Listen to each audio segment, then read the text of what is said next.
what prompted you to write a book about the development of the V-22 Osprey? Well, I had covered the Osprey off and on for about 20 years as a Pentagon correspondent for the Dallas Morning News. And I thought that this was a tremendous story. You know, the Marines spent more time, money, and lives developing the Osprey than any other piece of equipment they've ever bought. 25 years, $22 billion, and 30 people killed in crashes during development before they got it into service in Iraq in 2007. So I thought that was worth a book to start with. But you know, when I started the book, the question I wanted to answer was why? You know, why would the Marines be willing to spend so much on the Osprey? I mean, it seemed to me that they would have spent any price to get the Osprey. And I came to the conclusion in my research, which lasted close to 3 years, that there were two main reasons, two things that kept the Osprey alive during all its trials and turmoils. One was the dream of the perfect aircraft, what in the book I call the search for aviation's holy grail. That is an aircraft that can land most anywhere, fly fast like an airplane, and the Osprey does that. The more important reason, the thing that really kept the Osprey alive, was the tribal culture of the Marine Corps. And I don't think I have to explain to you what I mean by that. You know, throughout their history, the Marines have struggled to remain a separate armed service. And one of the ways they did that in the 20th century was by becoming the nation's amphibious assault force. At the time that the Osprey came along, the Marines were looking for a way to replace their CH-46 Sea-Knight helicopters, the troop transports they would use for amphibious assaults.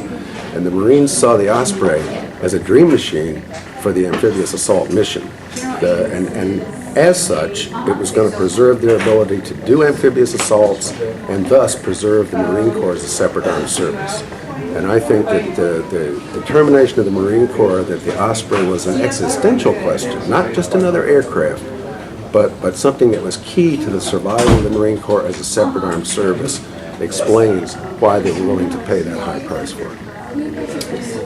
After all the research, what do you see as the promise and the danger of the Osprey? Well, the Osprey has almost unlimited promise because it in fact combines some of the best features of helicopters and fixed-wing aircraft. So it can get Marines to the fight faster, it can get them above the threat faster.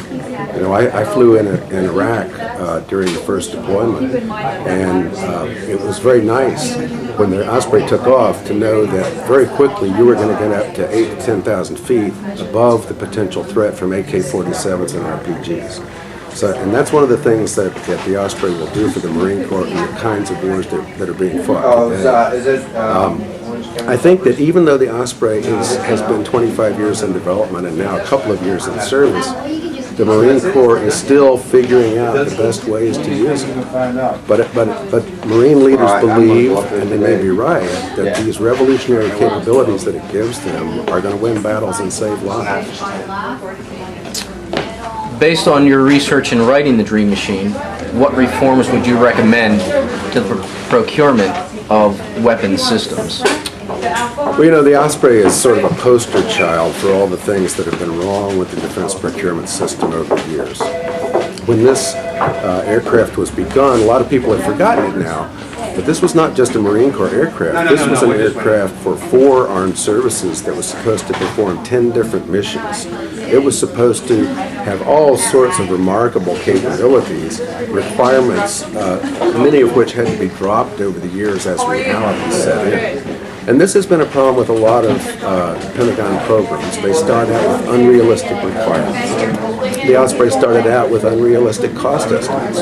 Bell Helicopter and Boeing, the two companies that built the Osprey in a 50-50 partnership, started out giving not just the Marine Corps but the 4 services really unrealistic estimates of what it was going to cost to produce not just the first military tilt rotor, but the biggest tilt rotor ever, and one that incorporated cutting-edge technologies like composite structures and fly-by-wire flight controls. They overran their development contract on the Osprey by $300 million. And the Osprey is only one of many, many programs in which that's been the case. You know, the GAO did a study last year of 95 major programs, and they found cost overruns in a great number of those, billions of dollars in cost overruns. So one of the reforms that's needed is to get realistic cost estimates and realistic requirements from the start of a program. We'll never get the politics out of the defense procurement system, but that's one of the things that hampered the development of the Osprey. When Dick Cheney was defense secretary in 1989, he tried to cancel the Osprey. After a year or two, it was clear that Congress was not going to let him do that, but he kept fighting. And so the Osprey got 4 years behind, and that put the Marine Corps in a bind. They needed to replace those CH-46s, they felt. They had originally wanted the Osprey by 1991. They ended up getting it in 2007, remember. So after this happened, the Marines rushed the Osprey. Testing wasn't done adequately and may have contributed to a couple of the crashes. So realistic requirements, realistic cost estimates, somehow finding a way to insulate programs from politics once they get started, and then doing it right instead of in a hurry. One final question for you today. Yeah. Who is the hero of your book? Well, you know, in my book I write about a couple of people who are representative of those who were true believers in the tilt rotor. One is Dick Spivey, who was a marketer for Bell Helicopter, who really sold the idea with missionary zeal. He was one of the people who was responsible for the Marine Corps getting interested in the Osprey. He was one of the people who kept it alive once it got in political trouble.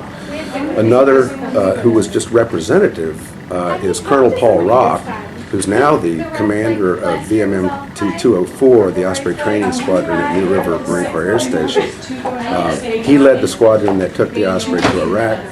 He had been a member of the multi-service operational test team that tested the Osprey, that suffered a couple of terrible crashes. But I would say that the real hero of the book, heroes, are those 30 men, 26 Marines and 4 civilians, who gave their lives during the development of the Osprey. Now, my feeling is that, I write about some of them because I wanted to bring some attention and some credit to them when I told the story of the Osprey, because they died for something they believed in, and to me that's one definition of a hero.